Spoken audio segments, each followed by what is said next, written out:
record this program. So just so everybody knows, we are recording at this time. So to get started, this is a new series that we wanted to do with you in response to everything that's taking place at this time with the COVID-19, the coronavirus. As we had mentioned a while ago, obviously we're halted from having any programs right now at this time, but definitely would like to still provide you with things. And we're going to do that with this Aggie Lunch series. We have 3 of them that are going to take place over the next few days. The next one will be next Tuesday, and then the third one in this series will be next Wednesday.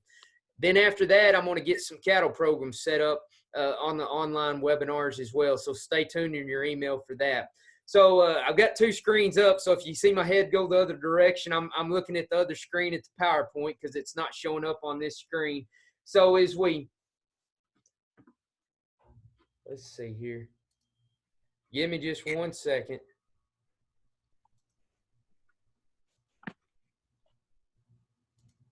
This is our first time to do this, so bear with us on this.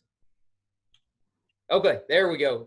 Did that switch to a new slide for y'all? Yes. Okay, good deal, good deal.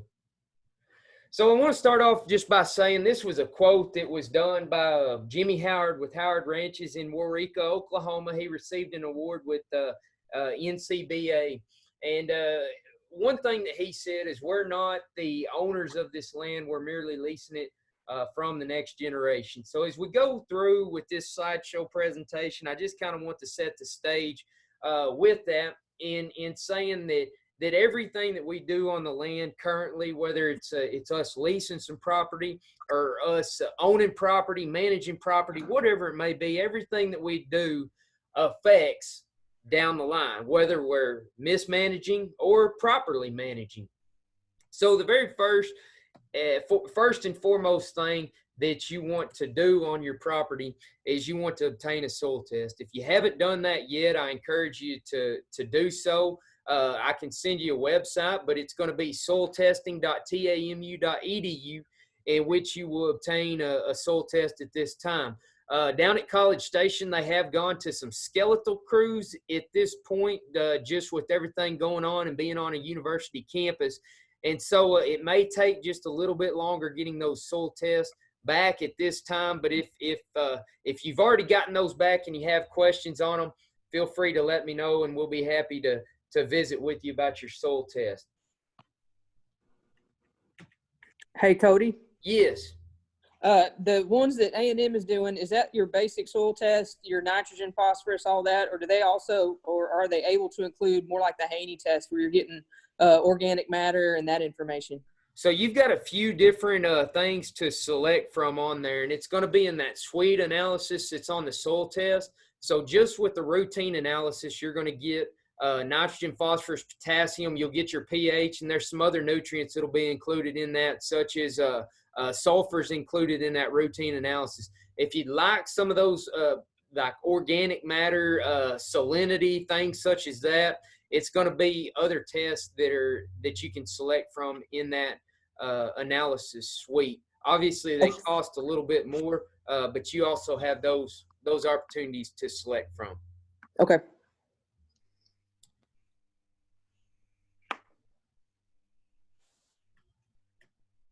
And it looks like my slide has stopped here. I apologize about that. It's kind of first time doing this with technology, so bear with me here.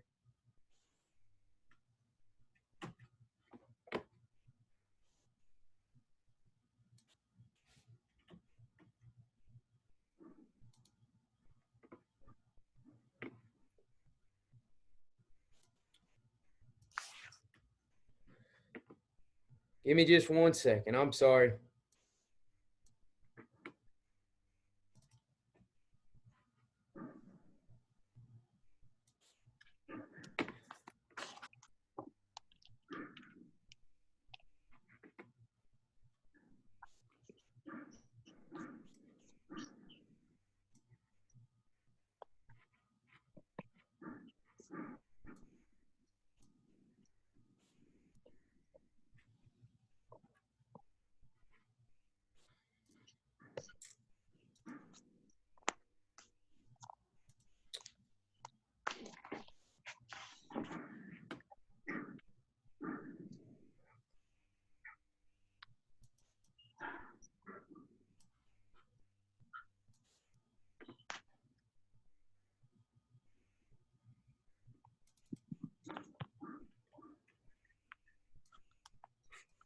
Okay, how about that? Did we switch Yes, sir. over? Okay, sounds good. I apologize. It's kind of a new territory for us, but we'll get through it, and hopefully next week's will go a little bit smoother. But anyways, warm season perennials, that is going to be the foundation of our forage system, and we divide those up into two different ones: Bermuda grass and native grasses. And so many times when people call and have questions, they'll ask me, "Hey, I want to establish this type of forage on my property," and they may be looking towards such as a cool season annual grass.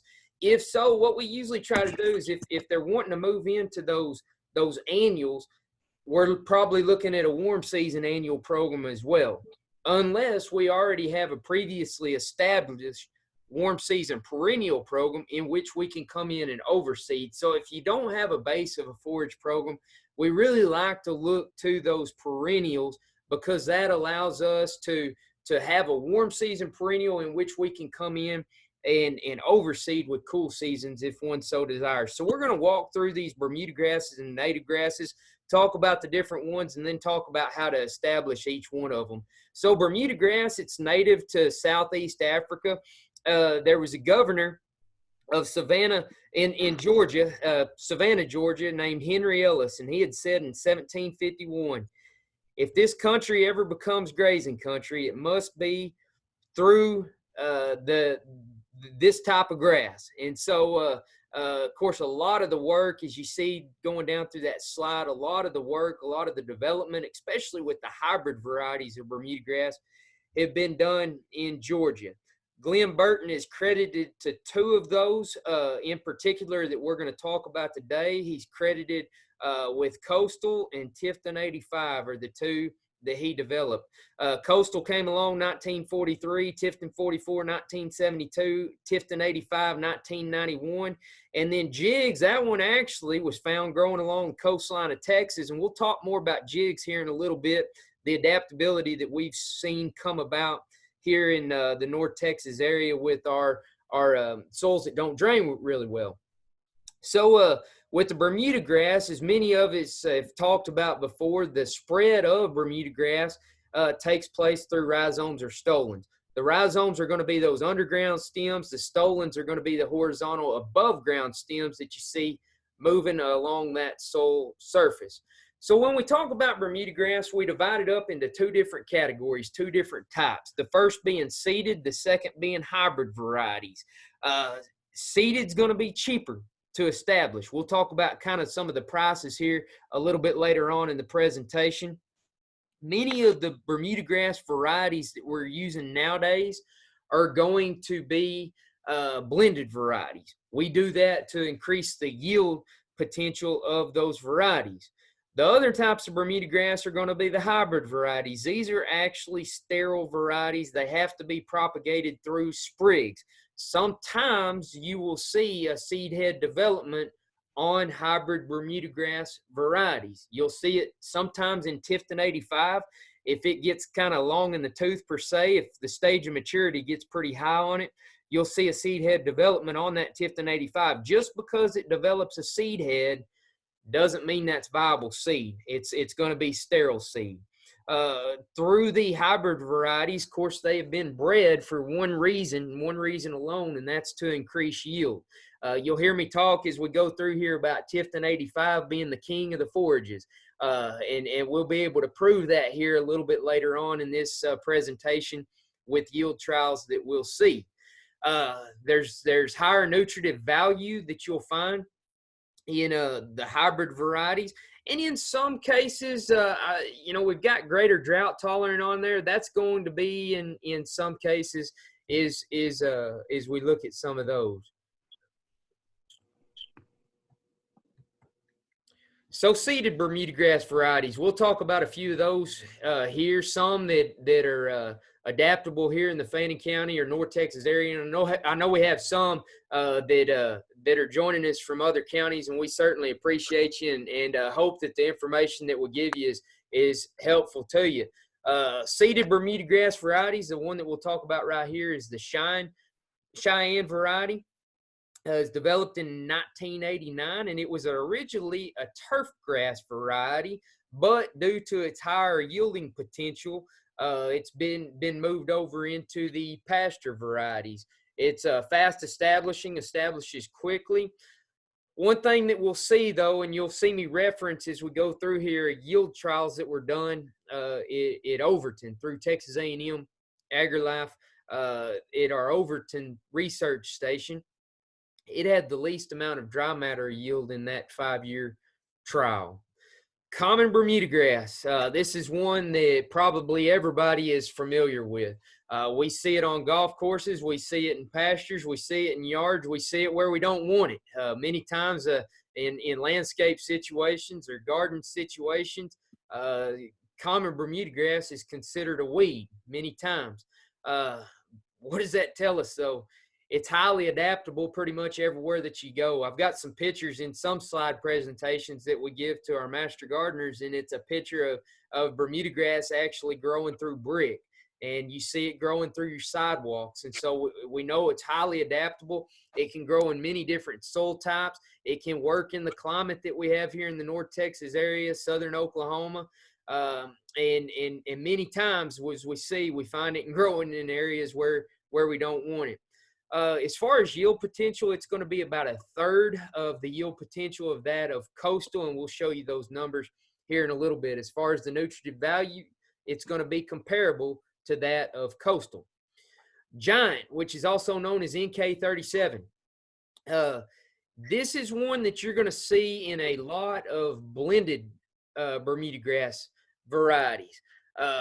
It's got a longer leaf. It's got a longer, a longer leaf, a finer stem.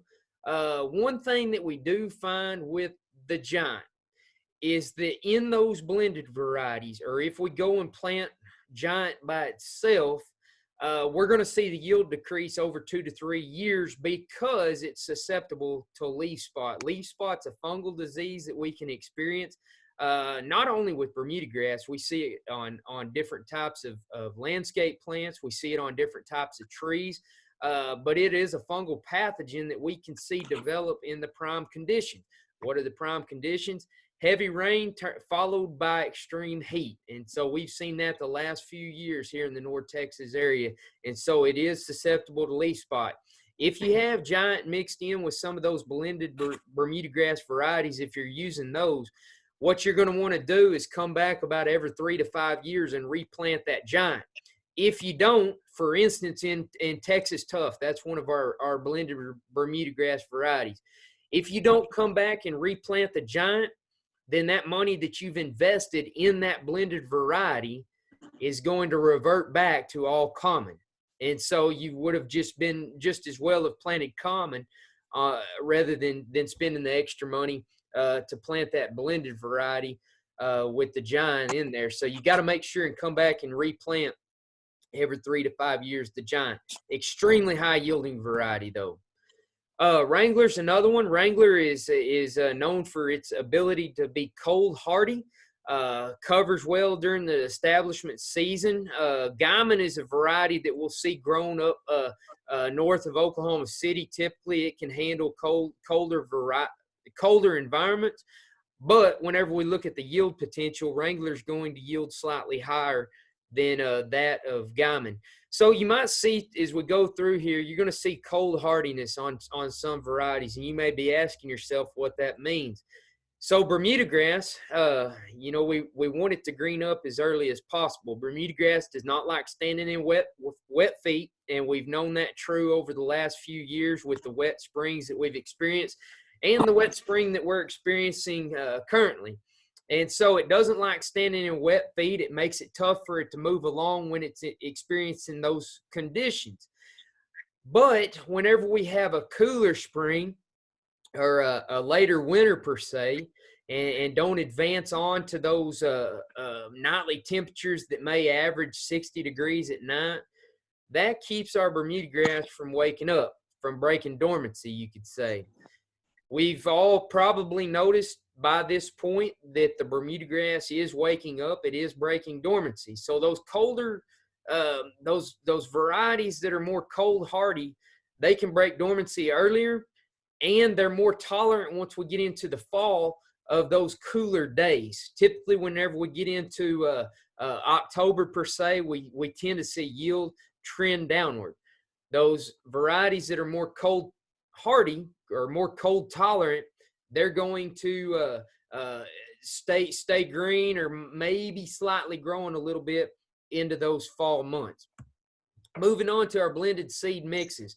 As we go through here, Pasto Rico, Rancho Frio, Sungrazer Plus. As you see, many of them have Giant in there, and some of them have KF 194 and CD 90160. We'll talk about those here in a little bit to let you know information on those on the very next slide. So CD 90160, when it is alone, growing alone, its yields comparable to Cheyenne. We'll show you those yields here in a minute, but it is shown higher protein and digestible nutrients than Cheyenne. KF 194 is similar to those. Blended seed mixes continued. So Texas Tough is one that's commonly known, one that did very well in a yield trial that we'll show you here in a little bit. It's blended of 1/3 Giant and 2/3 common. So that's one, if you do put that one in, you're going to have to go back and replant that Giant about every 3 to 5 years. It's half hold, half unhold. We'll define that here in just a little bit. Texas Tough Plus, very similar to Texas Tough. The only thing is we've added Majestic in with that. Majestic's a sod-forming variety, so we can expect that vast mat to form along that soil surface. And then Tierra Verde, that one's Giant and common. Similar to Texas Tough, however, it's 50% Giant and 50% common. Talking about hold and unhold. So when you see that on a seed tag, or if you're researching the different Bermuda grass varieties or blends that you can plant, if you see hold on there, that means that that outer seed coat has been removed. And it's going to look just like the picture here that you're seeing on your screen. It's going to have a darker color to it, whereas the unhold is going to be a lighter, kind of a straw color. The hold seed, whenever we get later in the planting season, so the closer we get to the end of May, the 1st of June, the more hold seed that you're going to want to have in that mixture. Reason because it allows for a quicker germination with that seed. Once we soften that seed coat with moisture, once it has the proper nutrients within that soil to germinate and then emerge through the soil, hold seed is able to do that a little bit quicker. However, the earlier we plant in the planting season, the more unhold seed that you're going to want to see, because we have that protective jacket on there that's going to protect it from the cooler soil temperatures that we'll see, maybe breaking germination quicker, to avoid it emerging and then a late frost, putting it back into dormancy. That's the one fear that we have with planting any of these warm season perennial varieties, is planting too early, and the fear of a late frost with that seed getting, or that plant getting emerged and then going back into dormancy. I've got here on the unhold, can be planted in the fall or the winter. Many of you may think back to your parents or your grandparents establishing Bermuda grass varieties, and many of them said that to plant unhold seed in the fall. With our technologies that we have nowadays, we really don't have to worry about doing that now as much as they did back early on in Bermuda grass establishment. Now, with the technologies that we have, we're able to feel confident in doing a spring or early summer planting with these Bermuda grass varieties. We're going to talk about how to establish these seeded varieties as we go through here on this. Plant late April to mid-May. Target date is whenever people ask, hey, what date do I need to be looking for as far as planting Bermuda grass? I usually tell them to target April the 15th. Right now, with the weather that we're experiencing this week, reaching the mid to upper 80s, some of you may have touched 90, depending on where you live at. It kind of, everything we do in agriculture is a gamble, but we want that daily low temperature, that nightly temperature to consistently be in the 60s before we plant. And so that's one thing to be cautious of. I think we've got a little bit of a cool front coming through tonight or tomorrow with a little bit of rain chances. And so our nightly temperatures are going to drop down just a little bit. But with the weather we've been seeing this week, it kind of makes a person, want to scratch their head on gambling or risking a little bit early on planting some of these varieties. You're going to see as we go down through here, though, there's some steps that you want to do prior to planting to experience a successful germination and emerge from those. Don't wait till it gets too hot, though. Our cutoff date here in North Texas, you don't want to plant any later than May 31st on these Bermuda grass varieties. So that's going to be your cutoff date there. You're going to want to prepare a good, firm seed bed and pack it with a roller.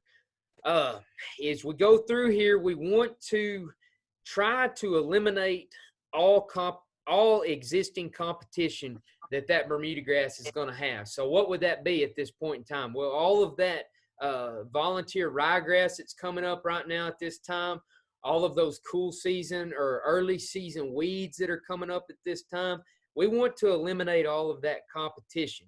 And to do that, we use glyphosate. And so we want to go in there and glyphosate. And there again, this is textbook, trying to do things by the book. We want to eliminate all that competition. And so go in there, spray glyphosate after the first rain and kill any of those emerging weeds after you've prepared this good firm seed bed.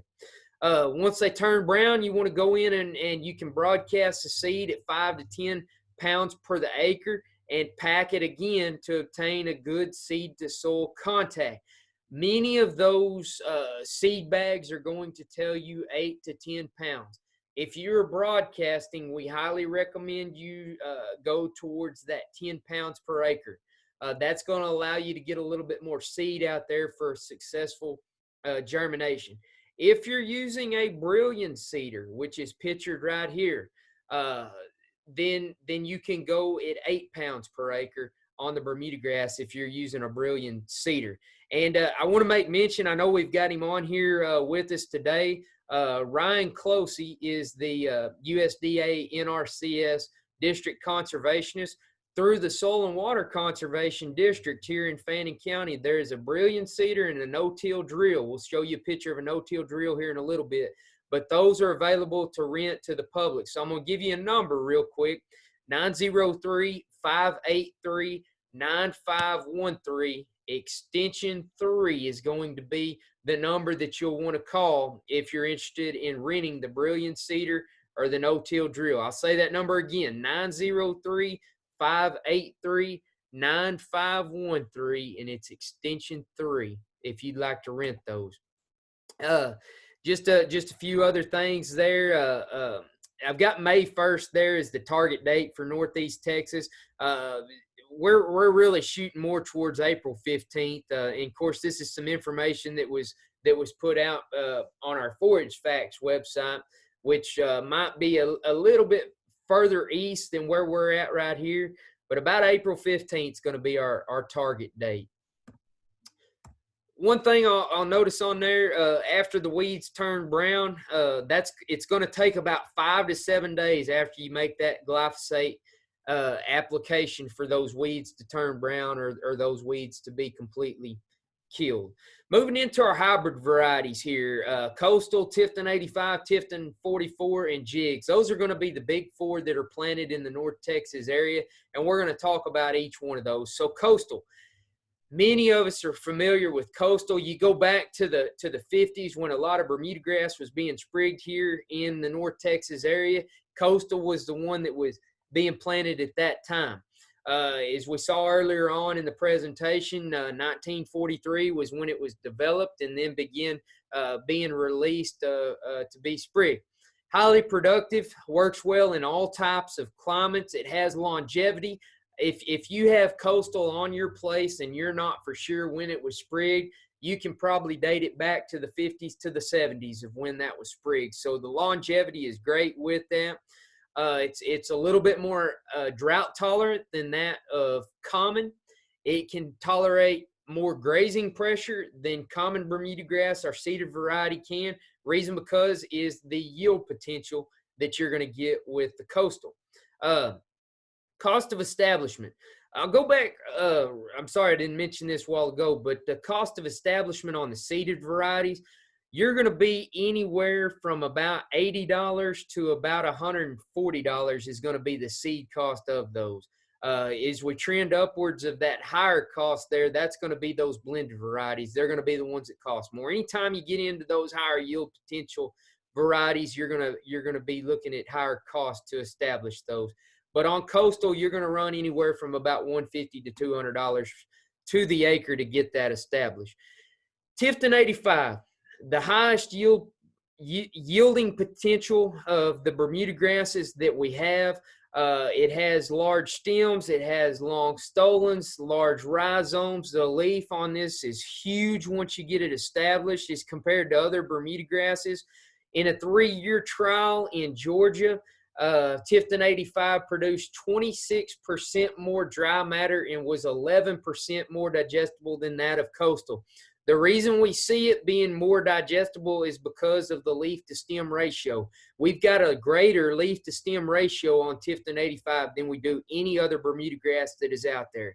So it's going to be more digestible than any other Bermuda grass. By digestibility, we mean whenever we do a forage analysis on the hay or on the forage itself, we're going to have a TDN value on there. Many of you have seen that on your forage analysis that you've done through our hay show. But Tifton 85, if it is harvested at the proper stage of maturity, its digestibility is amazing. Another thing that we saw from that trial that was done in Georgia, the livestock gains are about 10% better than coastal, probably attributed to the digestibility that we see on there. Tifton 44, this is one, we've got a few fields of this here in Fannin County.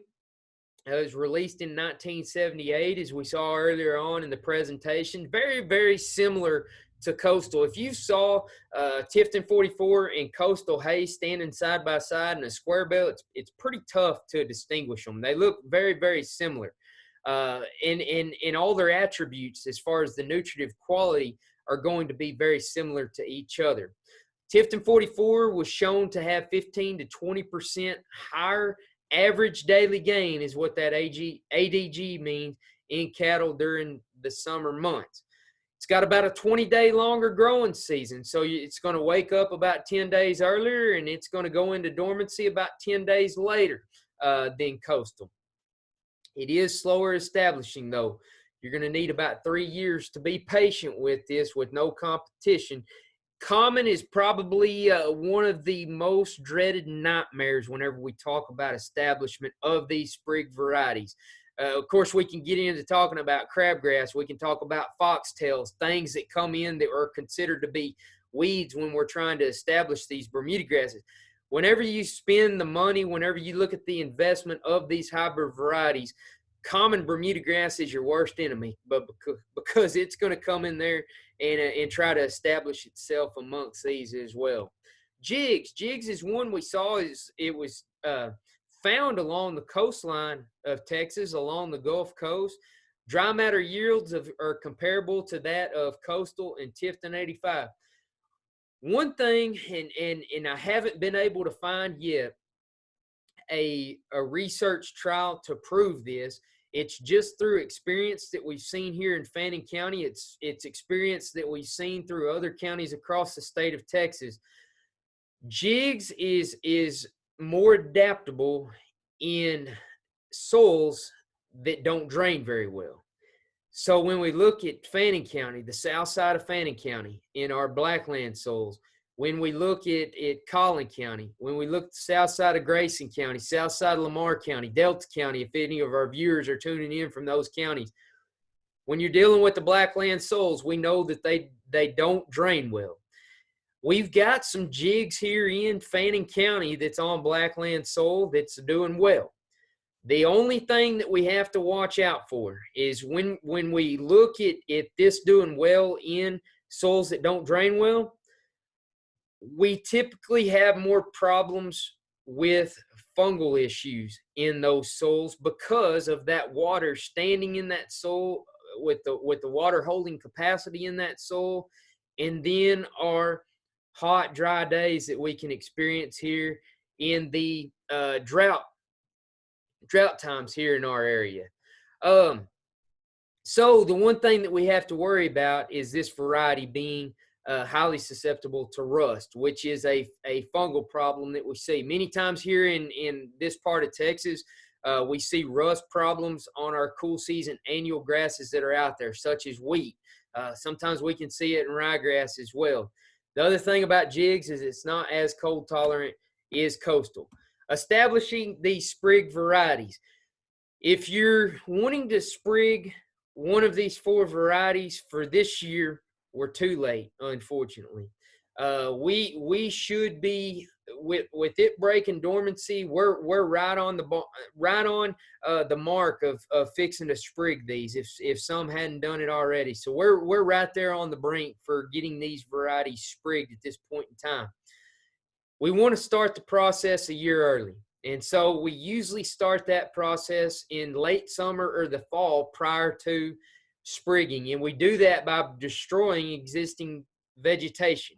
We destroy whatever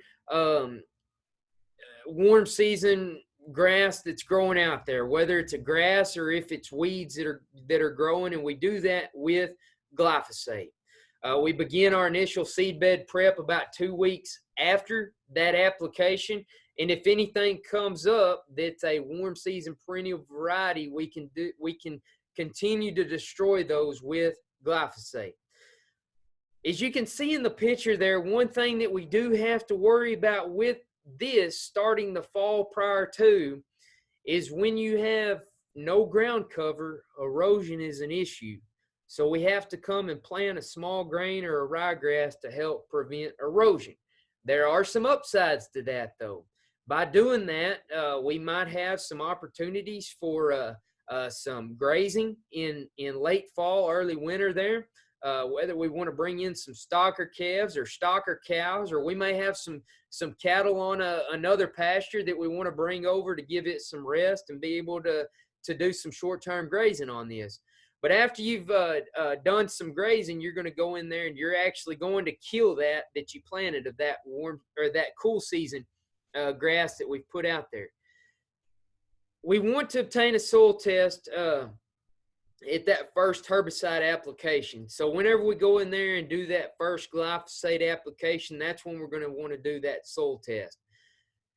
If you're on the north side of Fannin County or north side of Lamar County or north side of Grayson County, the closer we get to the Red River, the more acidic these soils are going to get. So we have to worry about pH with those soils. Those of you in the Blacklands don't have to worry about this. But whenever we need to adjust that pH, it's done through a limestone application.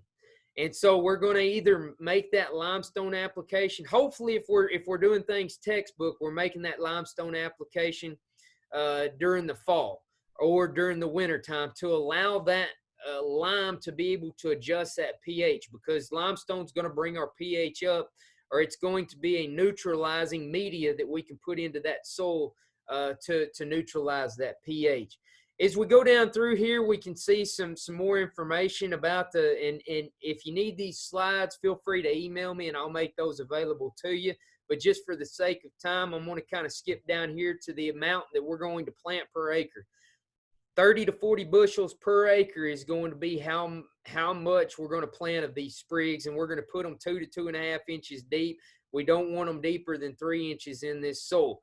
We want to contact a person who grows these sprigs, and you can simply send me an email and we can get you in contact. We've got a list that we can provide you with of growers of sprigs and people that will come and sprig your property for you.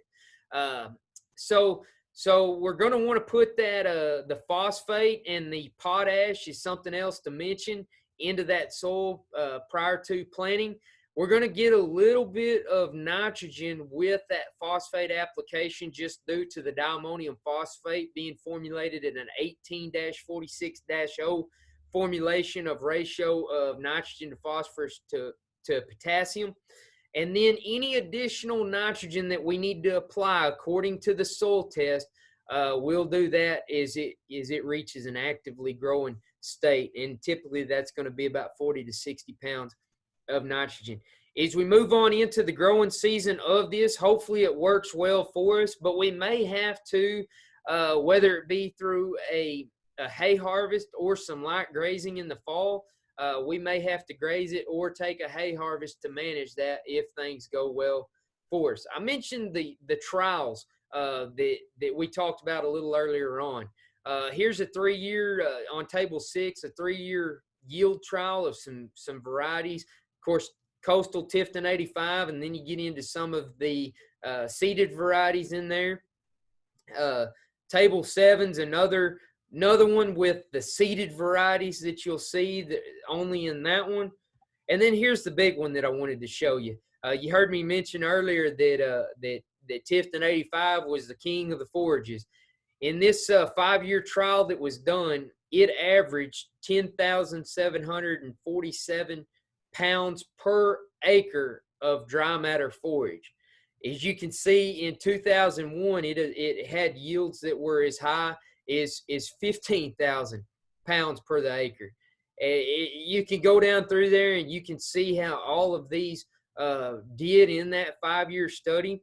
And as you look at many times whenever you go and you look at places to purchase seed from, look at your opportunities that you have, the varieties that are available to you, and then go back to research tested trials to see how they stacked up. This is a big one that I use here all the time when people ask, because this was a 5-year trial. I know it was done 20 years ago plus, but you know, that you look at 97, 98, we experienced some drought times during that. Usually droughts are followed by rain, and you get into 2000, 2001, and that's what we saw there, and you saw how these yields picked up in that. Moving on to our native grasses, and we're going to talk about those. One thing I want to mention here, I want to give some credit to Calissa Garland, who was our past district conservationist here in Fannin County. These slides came from a presentation that she did for us a few years ago here in the county, and so these slides actually came from her presentation, so want to credit her for that. But when we look at comparing Bermuda grasses to native grasses, if we're in a wildlife situation, we probably want to sway more towards the native grasses. Of course, they're a twofold benefit with the livestock and the wildlife.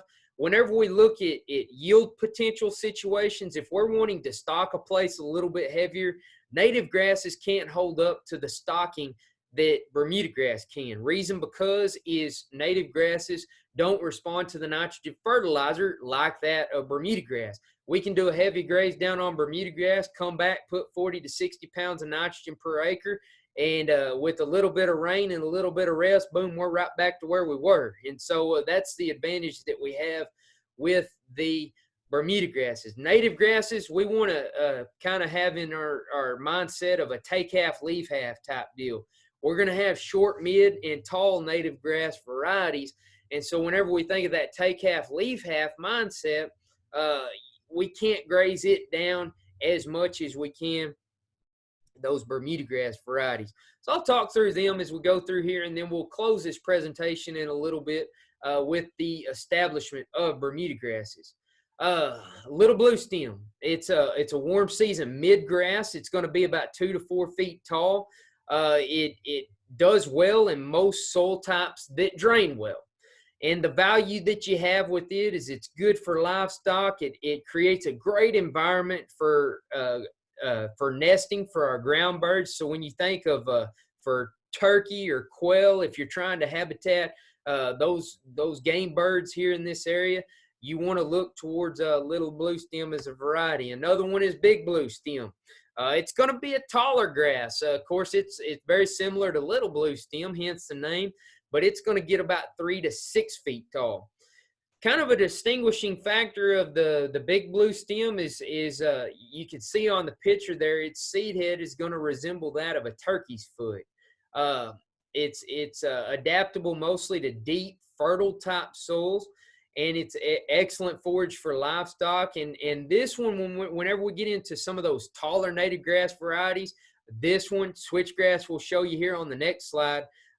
It's excellent fawning cover as well, and definitely good nesting cover too.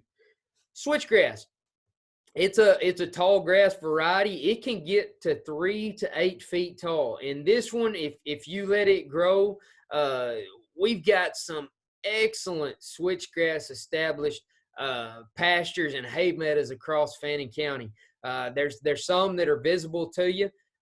But I've seen some, it says 3 to 8 feet tall, and it's simply hard to imagine a grass getting as tall as a room. There has been a pasture in Fannin County that literally got that tall. And so the yield potential of switchgrass is comparable to that of Tifton 85.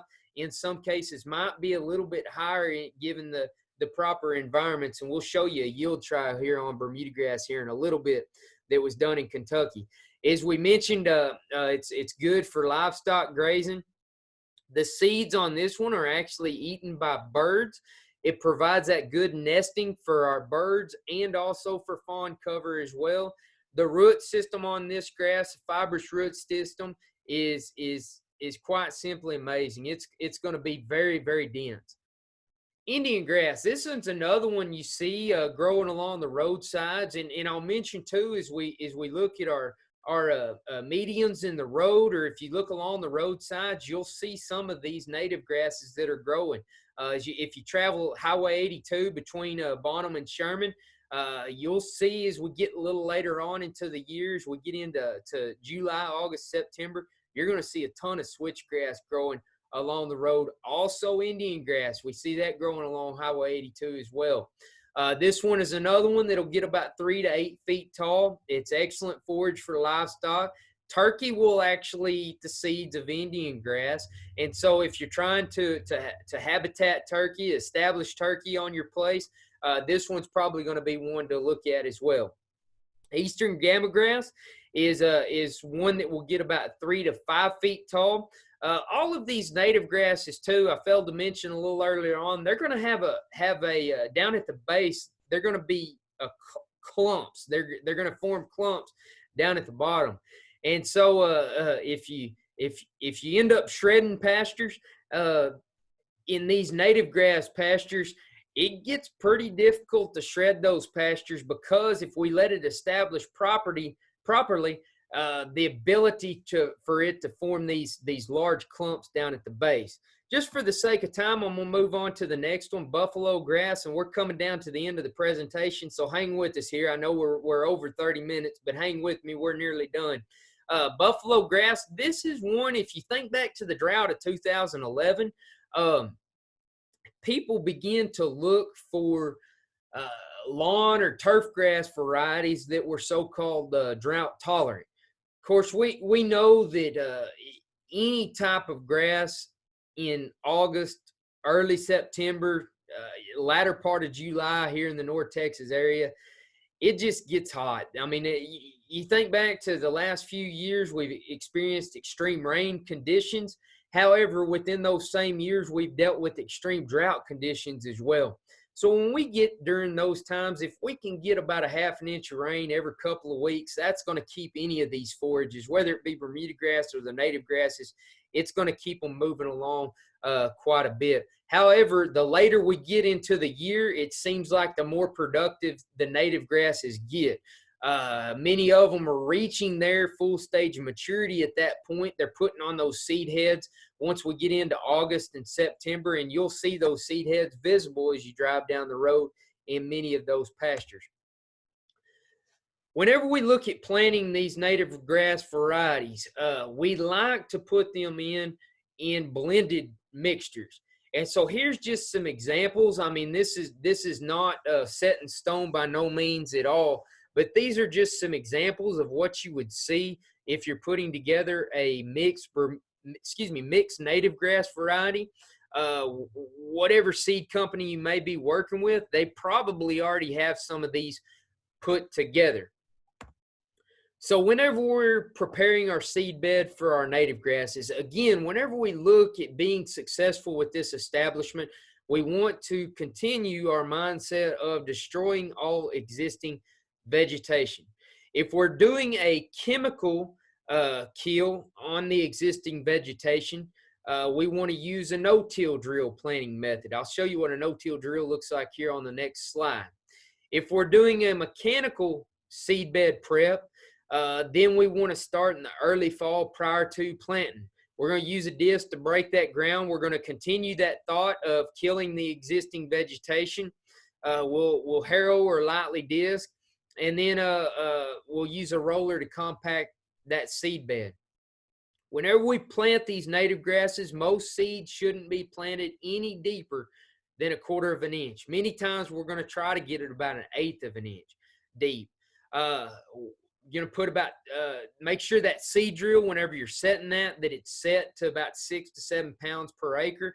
And when we're planting these native grass varieties, we're going to bump that back a little earlier than that of Bermuda grasses. You heard me say earlier on, about April 15th, our target date for the Bermuda grasses. January to March is going to be our time frame for those native grasses.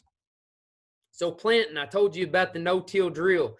As you're looking at your screen, it's going to be the one on the left is the no-till drill, and then that brilliant seeder is going to be the one on the right. If you're doing a chemically prepared seed bed, that where you're just simply destroying existing vegetation, not doing a seed bed prep, you're going to want to use that no-till drill. If you're mechanically preparing, then you're going to want to use that brilliant seeder. We really don't look at broadcasting native grass seed. The reason is because this seed is like feather. I mean, it's so light, and so if we try to broadcast native grass seed, it's simply going to get carried away by the wind. So we really like to get that seed in the ground if at all possible. One thing about native grass seed, you want to be patient with the establishment. It's going to take about 3 to 5 years to get this pasture or hay meadow established without no pressure on it. That's the key. If these native grasses are under grazing pressure during the time of establishment, it's just going to simply be too tough for them to get establishment. You got to monitor those weeds too. And in a native grass setting, we like to only shred if we're getting some weed pressure. In a Bermuda grass setting, if we've had emergence for about 4 to 6 weeks, we can come in there with some recommended herbicides, and I can provide that publication for you if you need it. We could come in there with some recommended herbicides and come in there and chemically treat those. Information from this slideshow was obtained from foragefacts.tamu.edu, and then I mentioned the presentation from Calissa Garland. I highly recommend that you go on foragefacts.tamu.edu and subscribe to that website. You can do that on their homepage, and you'll get a weekly email from that website. And so I highly recommend that you do that. And then there's my contact information. I'm going to stop sharing this slide at this time, and give me just 1 second. And I'm going to open this up. Appreciate everybody that's stayed on here, hung with us. I'm going to take this time and answer any questions that any of you may have. I've got all the mics muted, and so if you have a question, just simply unmute your mic, and we'll take care of those at this time. Before anybody leaves, we have wrote down everybody's the participants on this slide. We're going to be sending you an electronic survey. And that's one thing during this time of the social distancing as we do these programs. Many of you that have attended know that we try to do a survey with every program that we do to capture results on your understanding before the program and then after the program. And so once you get that, if you don't mind, if you could be gracious to fill that out for me, I'll try to make it just as short and quick as possible, just clicking through a few questions there for you. But when you get that email, if you don't mind filling that out for me. And then before anybody else leaves too, next Tuesday, we'll have our next Ag at Lunch session, and that will be on identifying weeds and weed control, and that'll be at 12:30 as well. So at this time, thanks for everybody for attending, and I'll open it up for questions for those that may have some. Cody. Uh-huh. So what do you think about, I'm looking more at polyculture type stuff, the regenerative agriculture situation, but looking at something that will be a little bit more establishing than the they recommend to me, actually crabgrass as a really good forage, about using crabgrass and then throwing a bunch of other options in there, maybe like some sort of a pea or a soybean to get that legume in there. You bet. Is that something that's going to establish, you think, a lot faster than the native grass situation? Absolutely. So that situation that you're in right there is going to be an annual situation rather than a perennial. And so crabgrass as we know it, and I didn't have crabgrass in this presentation because it being an annual, we just stuck to the perennials on this, but I'm certainly happy to address the annuals as well. So crabgrass, its digestibility is going to be probably higher than Bermuda grass or native grasses if it's harvested or grazed properly. Reason because is the size of the leaf on it. Anytime we get a larger leaf to stem ratio, more leaf, less stem, that's going to increase the digestibility. So in a grazing situation that you may be in with the crabgrass, you're going to get that benefit. Plus, probably, even though it's mentioned, it is an annual. We all know how well crabgrass reseeds itself within our yards, within gardens, things like that. So it's not listed as a perennial for that reason. But it's kind of a perennial by default. Kind of, yeah, because it's a pretty good reseeder, even though it's listed as an annual. And its grazing is amazing as far as hay. It makes amazing hay. Then going back to that pea that you were talking about, you're going to be in a warm season situation. I think you'd mentioned cowpea in there. Was that right? Yeah, it's something for a legume to get that nitrogen back in there year round. So for everybody else that's on here with putting those legumes in there, such as that of cowpea in this situation, or forage soybeans is another one that we can look at for a warm season annual legume, you're going to get the added benefit of the nitrogen fixation within the soil. And so whenever we kind of explain nitrogen fixation, we're going to get about 20% of that fixation to take place below the soil surface through the nodules that will be formed on the root system of that plant.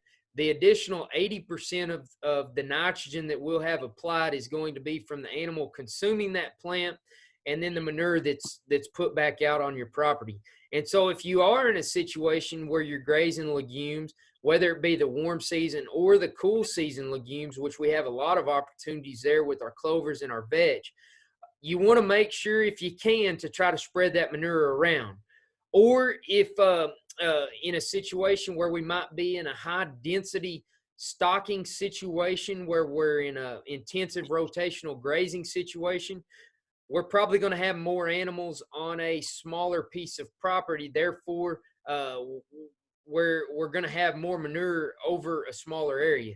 And so we'll get that added benefit. But a great question right there. I'm sorry I didn't have it in here. But yes, great opportunities as far as nutritive value with crabgrass. There's some other ones that we can talk about as well if anybody wants to.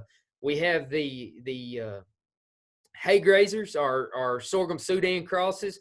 that also offer an excellent grazing potential and hay potential as well. And so good question there. I hope I kind of answered it. Absolutely.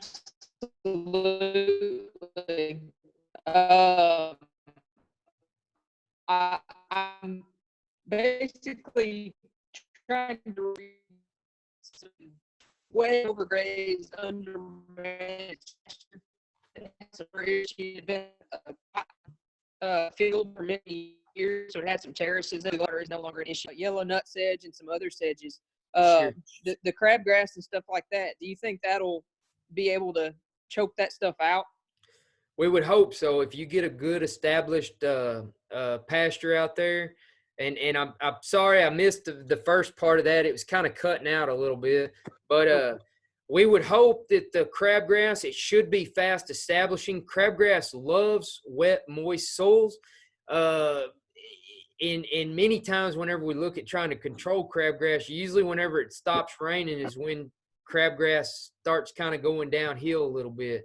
Right. The nut sedge that you mentioned there loves wet, moist soils as well. And so if we can get that crabgrass up and going and being a highly competitive state with that nut sedge, hopefully we can choke that out, because those are going to be two, the crabgrass and the nut sedge, that are going to be really competitive at the same time. If you're in a situation, which I think I'd heard you're dealing with a place that's terraced, that's been overgrazed, where you've seen nut sedge come in quite a bit. So we would hope that crabgrass, if established properly, that it would take over and choke that nut sedge out. Perfect. Well, I think that pretty much plans out my my summer planting then. Okay, sounds good. I'm looking in the chat box as well, and if you have any questions, feel free to put those in there as well. This question says, what is the ideal pH for Bermuda grass establishment? Very, very, very good question right there. So Bermuda grass is highly adaptable in many different types of soils. If you look if you're going by the book, it likes a slightly acidic soil. And so we would define that slightly acidic soil being between about a 6 to a 6.8 roughly, or somewhere between that 6 to 7 range. We see Bermuda grass grow well in an 8.0 pH. We've seen it do well in a 5.3. Many times if you get below that 5.3, that's where we're going to have issues, not necessarily with the Bermuda grass. We're going to have issues with fertilizer leaching. And so if we get below that 5.3, our soil tests are going to tell us when we get below a 5.8. That's our critical level for liming, or anytime it's going to recommend lime is going to be below a 5.8 to bring that pH up. But many times whenever we get those that are in areas along the Red River, if you get below that 5.3, it's more so of an issue of when you go and try to manage that Bermuda grass, we have problems with fertilizer leaching rather than being utilized throughout that soil and spreading throughout that soil, and then being able to be uptook by that plant. Good question there. Any others?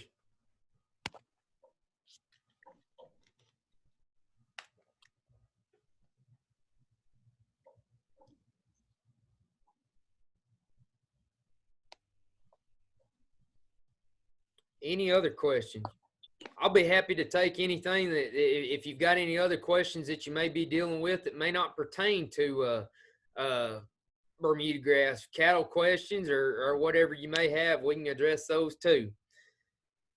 Best time of the year to aerate established coastal. Good question there. So many of you, if you think back to maybe the way your grandparents did it or your parents did it, they would say that you need to go in and you need to aerate your soil, or some did it by lightly disting the soil to make that Bermuda grass spread. We don't have any research that backs up the increased yield potential of aerating the soil or going in and doing a lightly disc. We don't have any research that will back that up.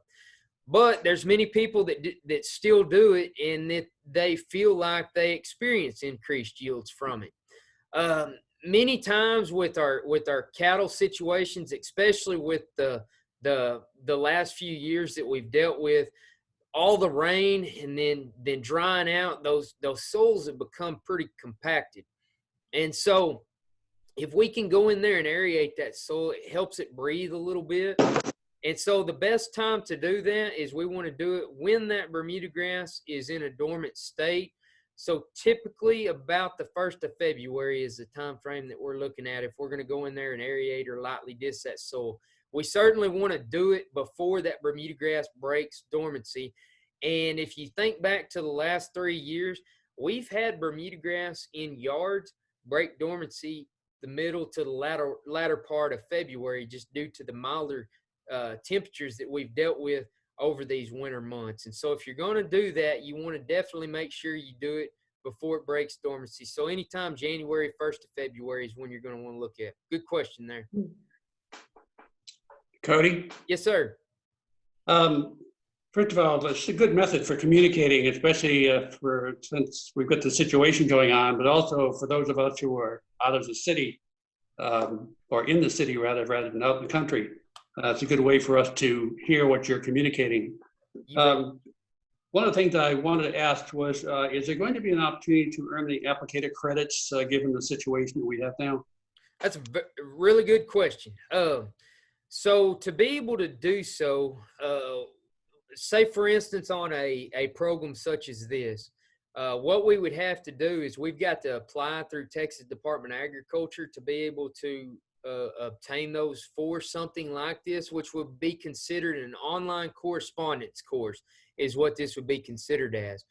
And so unfortunately for these next 3 that we have coming, they won't have CEUs on them. However, you've probably heard in the past, you've probably heard through your trainings that through online correspondence, you can only obtain up to 10 CEUs of your 15 CEUs if you're a private pesticide applicator.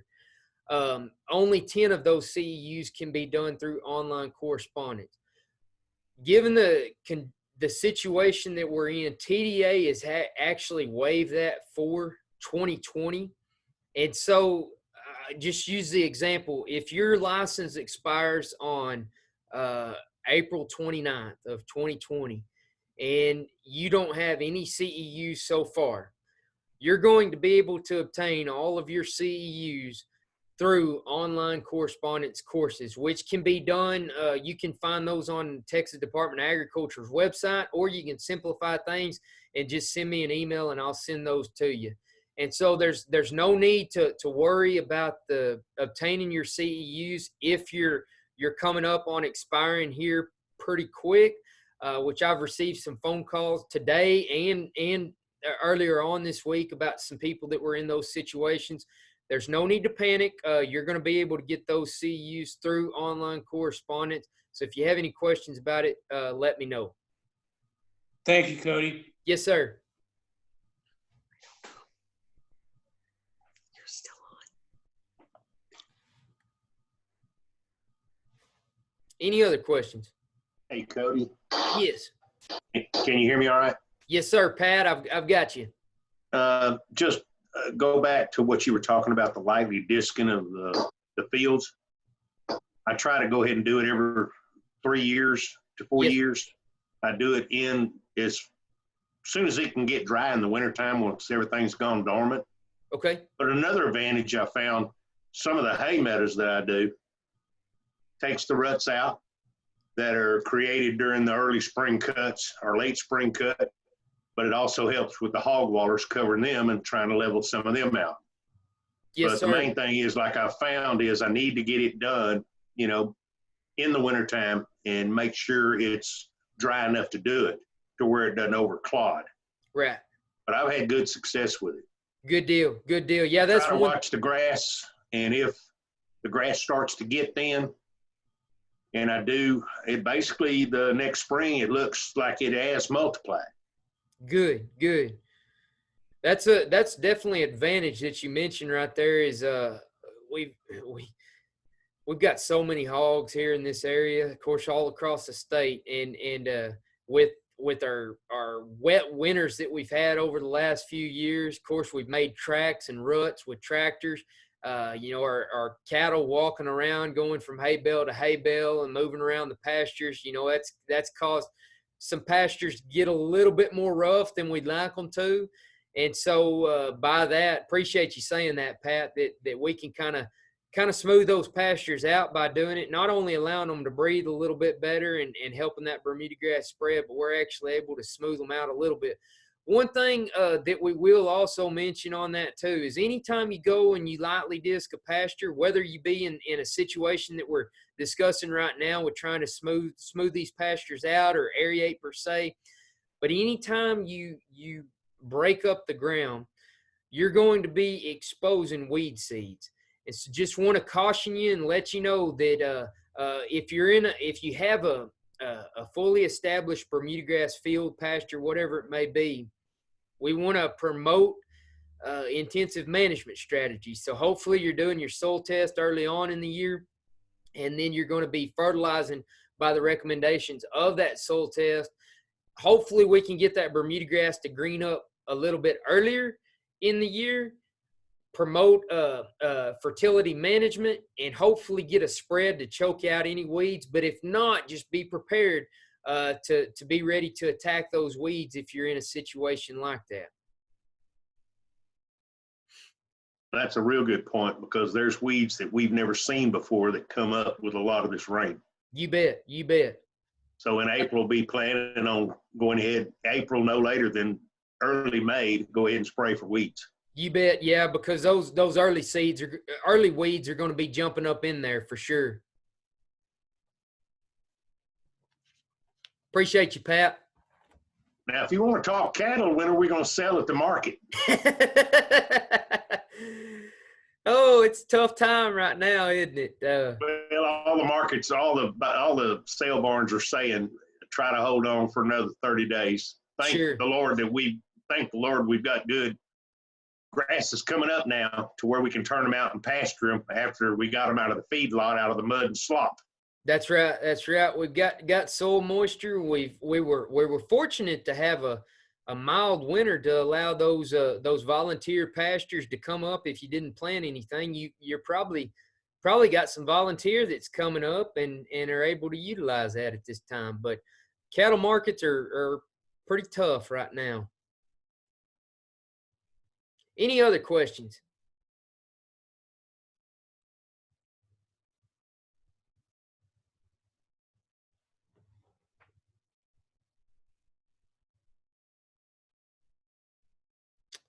All right. Well, if not, I certainly appreciate everybody tuning on today. I'll stay on here for just a little bit longer in case anybody has any other questions that they might want to address. But certainly appreciate you tuning in today. And we're going to look forward to coming to you next week. On Tuesday, we'll be talking about the different types of weeds that we have here in North Texas and how to control those. So hopefully everybody has a good weekend. Stay safe. Practice the social distancing so we can hopefully get this coronavirus under control here, and hope you have a good weekend with your family and enjoy your weekend. We'll see you next week.